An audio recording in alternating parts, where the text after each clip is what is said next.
Assalamualaikum warahmatullahi wabarakatuh. Um, Kembali lagi kawan-kawan semuanya, kita lanjutkan materi kita pada hari ini, mata kuliah mikroekonomi. Oke, setelah kemarin kita membahas tentang mekanisme pasar dalam ekonomi konvensional, yang dimana prinsip-prinsip pasar tersebut itu berlaku secara universal ya.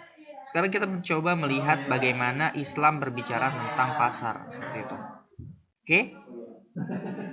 Nah, ini mungkin untuk refresh lagi beberapa fundamental yang telah teman-teman ketahui, seperti pasar merupakan sarana yang baik untuk mengalokasikan berbagai macam sumber daya, dan pasar merupakan medium yang efisien, yang paling efisien. Kenapa? Karena jumlah total surplus produsen dan konsumen, seperti yang sudah teman-teman ketahui, itu yang paling maksimal berada di titik keseimbangan seperti itu. Nah, mungkin beberapa prinsip ekonomi tersebut nanti kita akan revisi, kita akan berpikir ulang kembali ketika kita berbicara tentang ekonomi Islam seperti itu ya.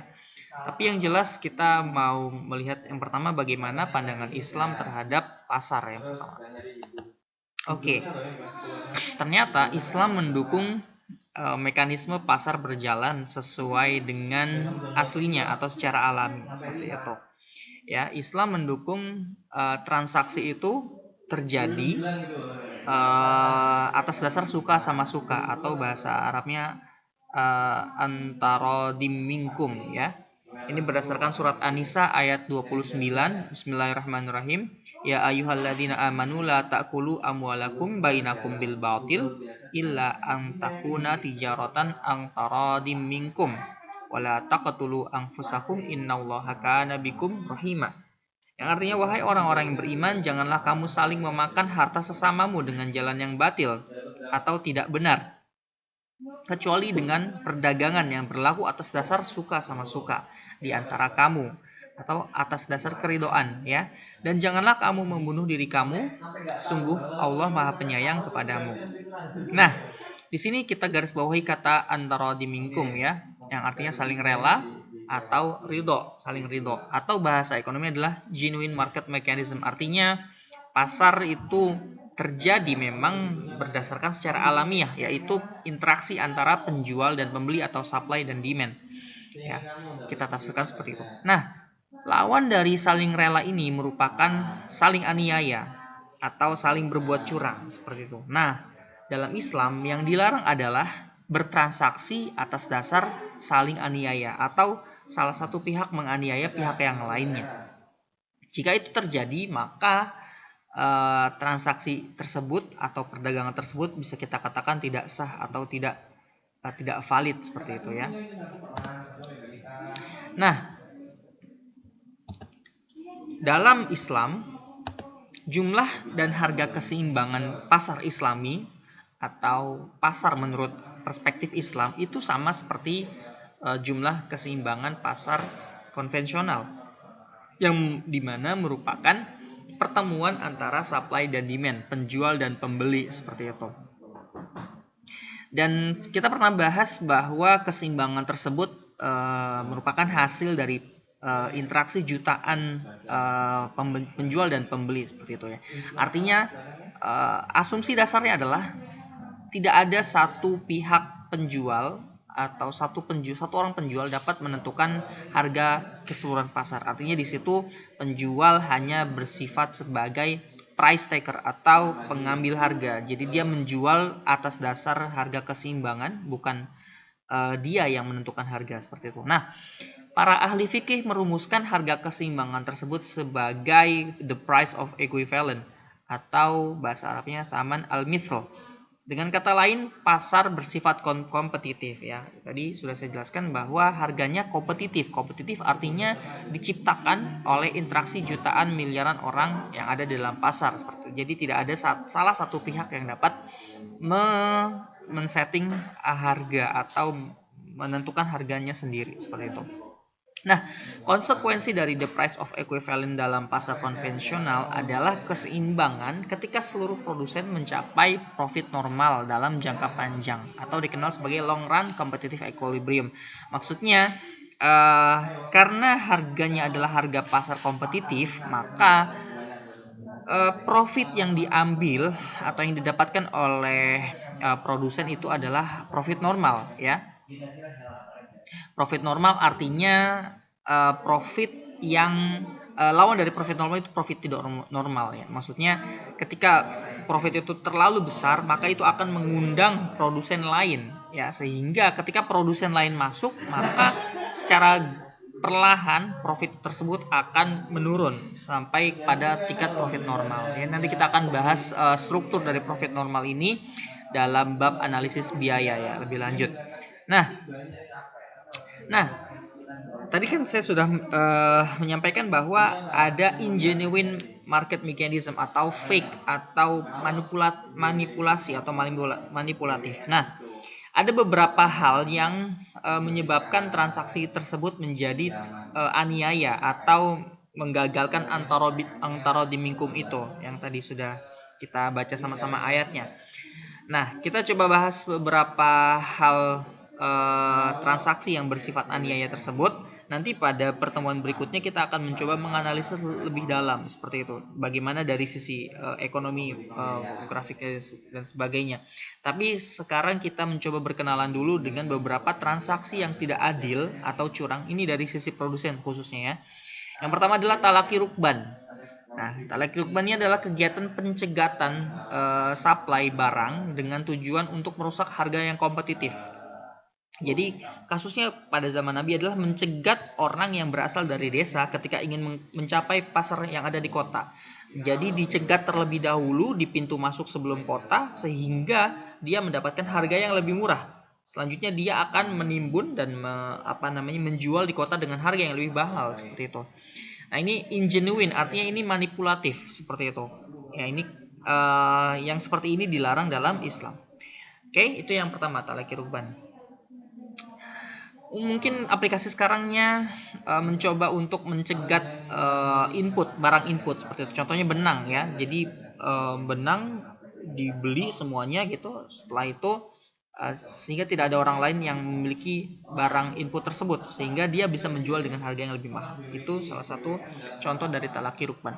Yang kedua adalah mengurangi timbangan untuk harga yang sama. Nah, ini nggak boleh, ya. Jadi kita menjual telur harganya 1 kilo 12.000, tapi yang ternyata kita kurangin satu buah telur itu berarti timbangan itu tidak sampai 1 kilo. Nah, ini mencurangi juga, ya. Selanjutnya menyembunyikan barang yang cacat dengan mengaku bahwa barang ini berkualitas bagus. Nah, ini ada praktiknya. Contohnya ketika zaman Nabi adalah menjual kurma yang bagus ditaruh di atas gitu, ya, dan yang bawah yang busuk ditaruh di bawah. Nah, kayak gitu. Jadi nggak boleh menjual barang yang kelihatannya luarnya bagus tapi dalamnya busuk seperti itu. Ini tidak boleh. Selanjutnya menukar kurma basah dengan kurma kering karena timbangannya berbeda. Ini juga sama. Jadi tidak boleh menjual langsung kurma yang basah, misalkan kurma basah 1 kilo dijual dengan kurma kering 1 kilo. Itu nggak boleh. Kenapa? Karena timbangannya berbeda seperti itu. Yang boleh adalah nanti sama juga yang berikutnya ini menukar 2 kurma berkualitas jelek dengan 1 karung kurma berkualitas bagus. Ini juga boleh. Jadi yang boleh adalah menjual kurma basah tersebut, ya, dengan harga sekian dan mendapatkan uang. Setelah itu membeli kurma kering dengan uang hasil jualan kurma basah tersebut, itu boleh. Ya, tapi kalau misalkan face to face, apple to apple, kurma basah dijual dengan kurma kering itu nggak boleh.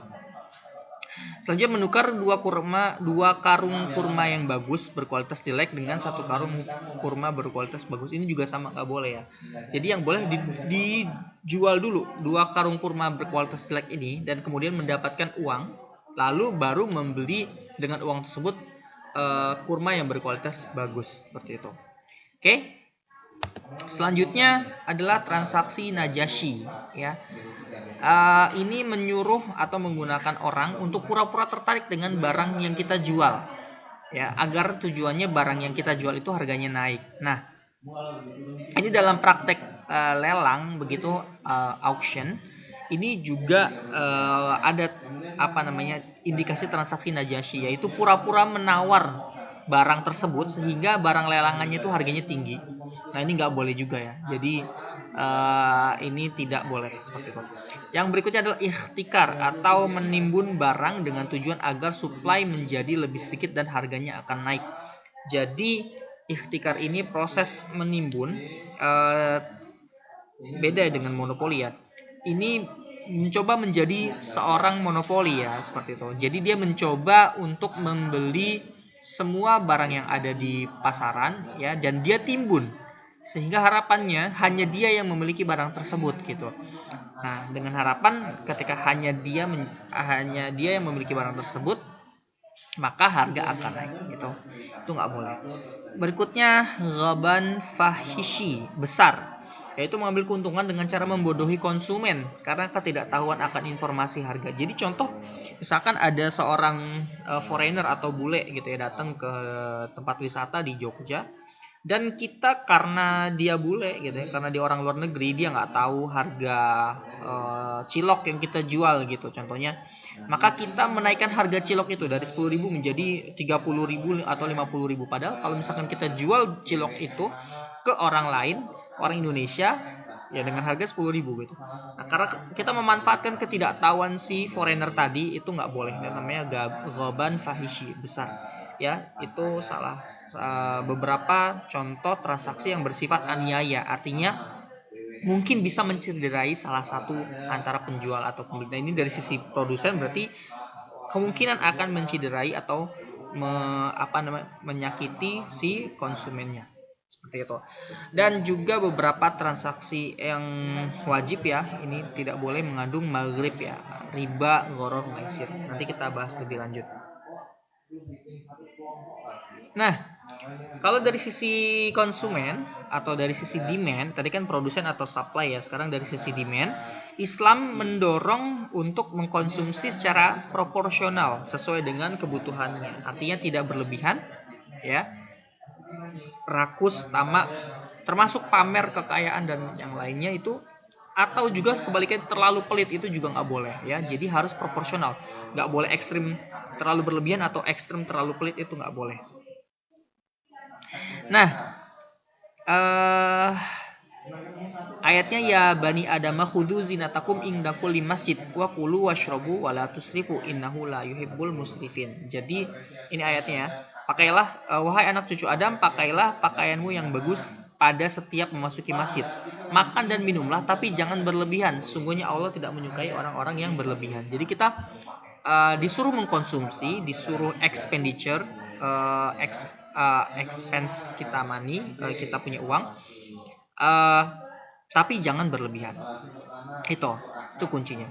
Yang berikutnya adalah Islam melarang membeli sesuatu yang haram, yang mengandung babi dan turunannya ya. Jadi nggak cuma babi ansih aja, daging babi, tapi turunan babi. Misalkan kosmetik yang mengandung babi itu nggak boleh, atau apapun yang mengandung unsur babi itu nggak boleh.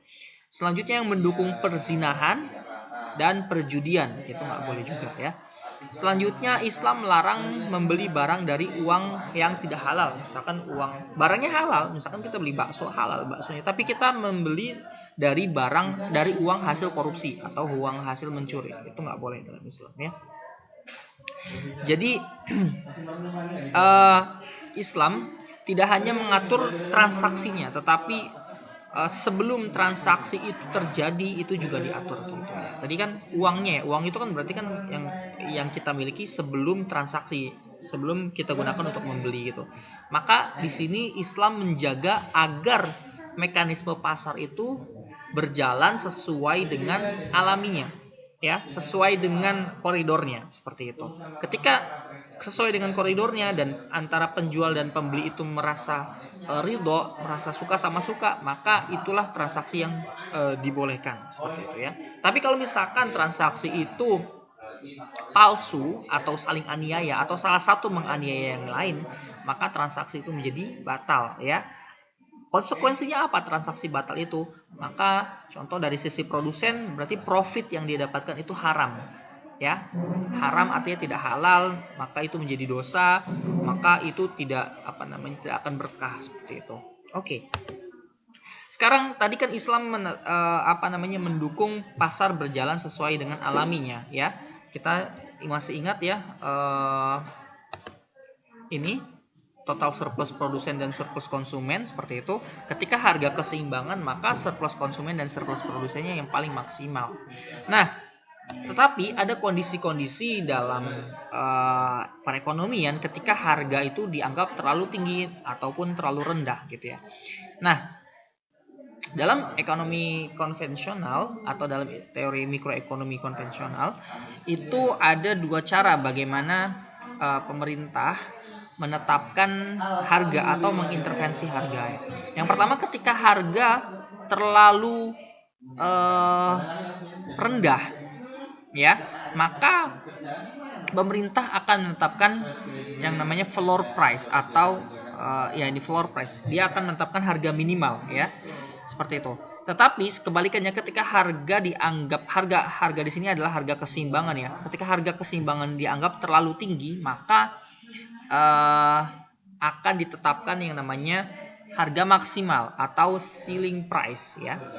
Contoh dari floor price di sini adalah ketika terjadi panen raya, maka harga beras menjadi sangat rendah. Kenapa? Karena supply mendadak sangat banyak seperti itu. Nah, di sini pemerintah akan menetapkan harga beras minimal, ya, atau floor price. Selanjutnya untuk ceiling price, contohnya ketika terjadi banjir, di mana-mana terjadi kelangkaan barang, maka di situ harga beras menjadi sangat tinggi. Maka lalu pemerintah menetapkan harga maksimal dari beras itu, gitu ya. Nah, bagaimana Islam memandang floor price dan ceiling price? Islam memandang bahwa intervensi sebenarnya tidak diperlukan ketika pasar sudah berjalan sesuai dengan alaminya atau genuine market mechanism tadi. Ketika pasar tuh sebenarnya sudah berjalan sesuai dengan koridornya, sudah sesuai dengan antara transaksi supply dan demand yang sesungguhnya, maka tidak diperlukan intervensi pasar, tidak diperlukan ceiling price dan floor price seperti itu. Tetapi ketika yang terjadi sebaliknya, misalkan transaksi tersebut itu menghasilkan mudorot seperti itu, atau adanya manipulasi, ya, maka itu ceiling price dan floor price diperbolehkan dalam Islam. Nah, di sini kita nanti akan bahas lebih lanjut. Ibnu Taimiyah menjelaskan setidaknya ada dua hal yang memperbolehkan intervensi harga. Yang pertama adalah ketika produsen tidak mau menjual barangnya kecuali pada harga yang lebih tinggi dari harga pasar atau regular market price. Padahal barang tersebut sangat dibutuhkan oleh masyarakat. Nah, maka ketika harganya terlalu tinggi, maka ditetapkan ceiling price, gitu ya. Yang kedua, ketika penjual menjual harga yang terlalu tinggi menurut konsumen dan konsumen menawar harga terlalu rendah menurut produsen, nah ini juga bisa ditetapkan ceiling price dan floor price seperti itu. Nah, untuk lebih jelasnya kita lihat ya, ceiling price itu seperti apa dan floor price itu seperti apa, ya. Nah, ini adalah floor price, oke? Jadi kembali lagi ke dalam keseimbangan pasar, ya. Total surplus produsen dan konsumen. Di sini yang warna biru, ya, kalau digambar ini yang warna biru, ya, adalah surplus konsumen. Yang warna merah ini adalah surplus produsen. Nah, kalau di sini warna hijau, ya. Oke, jadi ketika ada floor price, maka akan berdampak yang pertama adalah adanya kelebihan atau surplus dari sisi produsen. Maksudnya, ini surplusnya tuh surplus kuantitas, ya. Oke. Kuantitas yang ditawarkan adalah 8, tetapi transaksi yang terjadi hanyalah 2. Berarti 2 dikurang 8 dikurang 2 sama dengan 6. Oke. Itu satu hal. Yang kedua, adanya floor price ini akan menyebabkan berkurangnya surplus konsumen, ya. Tadi kita lihat di sini segitiga birunya besar, ya, ketika tidak ada floor price, ya. Tetapi ketika adanya floor price, maka segitiga birunya menjadi kecil, ya. sebagian dari segitiga biru ini atau surplus konsumen itu berubah menjadi yang pertama surplus produsen. Jadi dari surplus konsumen berubah menjadi surplus produsen. Artinya di sini surplus produsen meningkat ketika ada floor price.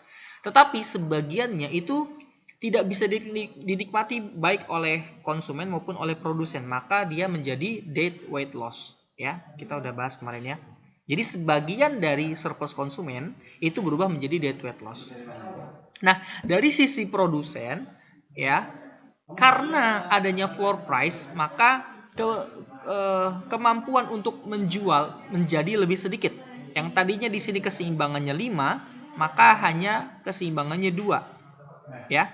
Artinya produsen menjual lebih sedikit barang. Ya, tadinya 5 di keseimbangannya, jadi sekarang hanya 2 gitu.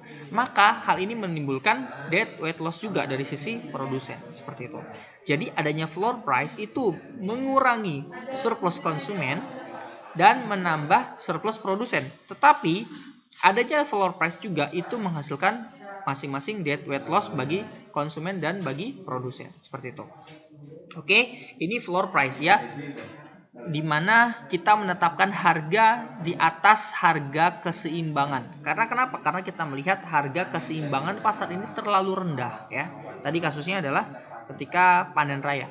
Oke, sekarang ceiling price. Ketika harga keseimbangan dianggap terlalu tinggi, maka ditetapkanlah ceiling price atau harga maksimum, yaitu harga di bawah harga keseimbangan. Efeknya apa? Yang pertama efeknya adalah surplus produsen berkurang. Ya, ini coba yang tadi ya. Surplus produsen berkurang. Tadinya segitiganya itu sangat besar, sekarang hanya kecil saja, di sini warna hijau. Nah, dari sisi surplus konsumen itu bertambah ya. Bertambah dari apa? Dapat dari surplus produsen yang berkurang itu berubah menjadi surplus konsumen, yaitu pada kotak P ini. Gitu. Tapi jangan lupa ada juga dead weight loss di sini, yaitu surplus yang hilang ya. Kenapa? Karena di sini konsumen hanya ingin sebenarnya membeli barangnya lebih banyak. Kenapa? Karena harganya rendah ya. Dia pengen membeli 8. Tetapi yang dijual oleh produsen itu hanya sejumlah 2. Maka di sini ada shortage, ada kekurangan ya. Nah, artinya ketika adanya ceiling price atau harga maksimum, ini menyebabkan konsumen surplus atau surplus konsumen bertambah ya, segitiganya bertambah dengan kotak P ini. Tetapi di saat yang bersamaan dead weight loss juga tercipta dari surplus produsen yang hilang, seperti itu. Oke. Dan yang terakhir, intervensi pasar Islami menurut buku Mikroekonomi Islam Adi Warman Karim itu mengembalikan pada harga dan jumlah keseimbangan sehingga surplus konsumen dan surplus produsen itu kembali ke titik maksimal. Ya, tadi kan yang ini, yang nomor 2, ketika penjual menjual harga terlalu tinggi dari sisi konsumen, sedangkan konsumen menawar harga dengan yang sangat murah, seperti itu.